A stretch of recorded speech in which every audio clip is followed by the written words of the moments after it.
Баршаңызға қайырлы күн. Бүгін сіздермен 3 қана ингредиенттен тұратын осындай керемет, дәмді әрі жұмсақ торттың құрамымен бөлісемін. Ең алдымен менің YouTube каналыма тіркеліп, маған лайк басып, комментарий қалдыруды ұмытпаңыздар. Бұл торттың ерекшелігі 15 минутта дайын болады, және де оның кремін де өз қолымызбен үй жағдайында дайындаймыз.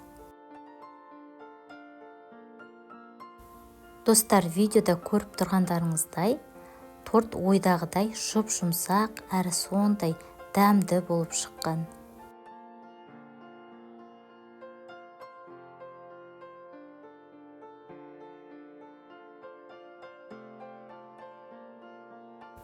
Енді осындай тортты дайындау үшін бізге осындай дөңгелек форма керек, немесе төртбұрышты форманы аламыз. Осы формаға майлы емес крекер немесе сондай құрғақтау печеньені алып, видеодағыдай қойып шығамыз.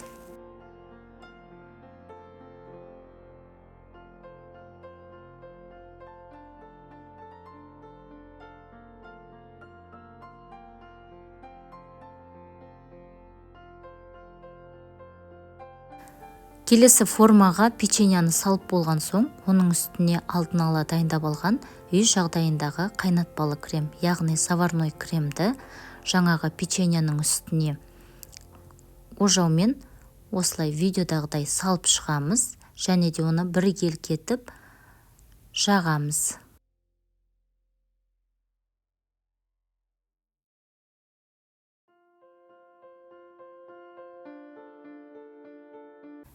Печеньенің бірінші қабатына кремді жағып болған соң, оның үстіне тағы да жаңағы печеньеларды видеодағыдай үстіне салып шығамыз.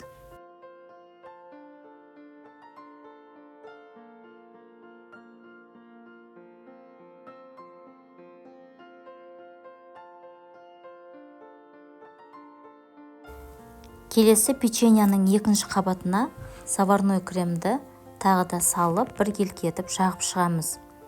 Достар, заварной кремнің рецептісін видеоның астына ссылкасын қалдырамын.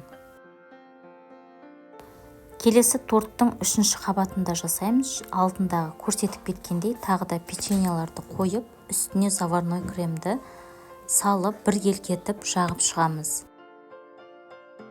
Тортты холодильникқа 2,5 сағатқа қоямыз.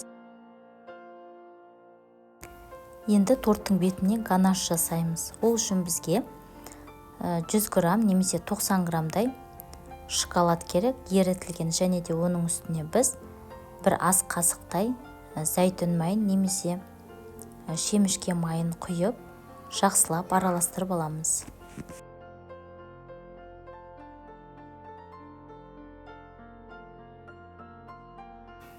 Енді тортты холодильниктен алып шығамыз, және де оның бетіне ганашты тездетіп біркелкетіп құйып шығамыз. Себебі торт холодильниктен шыққандықтан ганаш бізде тез қатып қалуы мүмкін.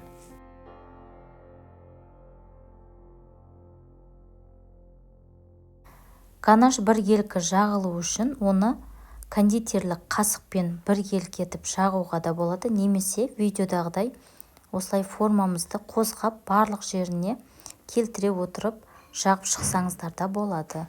Ол енді өз еркілеріңізге. Келесі торттың бетін әсемдеу үшін мен морозильниктен қатып тұрған малинаны ұсақтап алам да, оның бетіне осылай сеуіп шығатын боламын. Сіздер өз фантазияларыңызға байланысты, өз қалауларыңызға байланысты әртүрлі ғып әсемдеулеріңізге болады.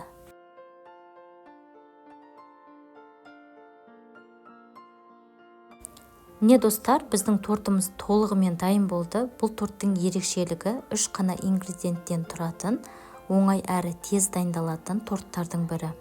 Достар, мен алдын ала кесіп дайындап алдым. Қазір сіздерге торттың ішкі қабаттары қалай шыққанын көрсетемін. Видеода көріп тұрғандарыңыздай сондай жұп-жұмсақ әрі нәп-нәзік болып шыққан, дәмі де өте керемет. Достар, осы рецептпен дайындап көрулеріңізге болады. дәмі сондай керемет, әрі ішіндегі кремі қолдан дайындалған.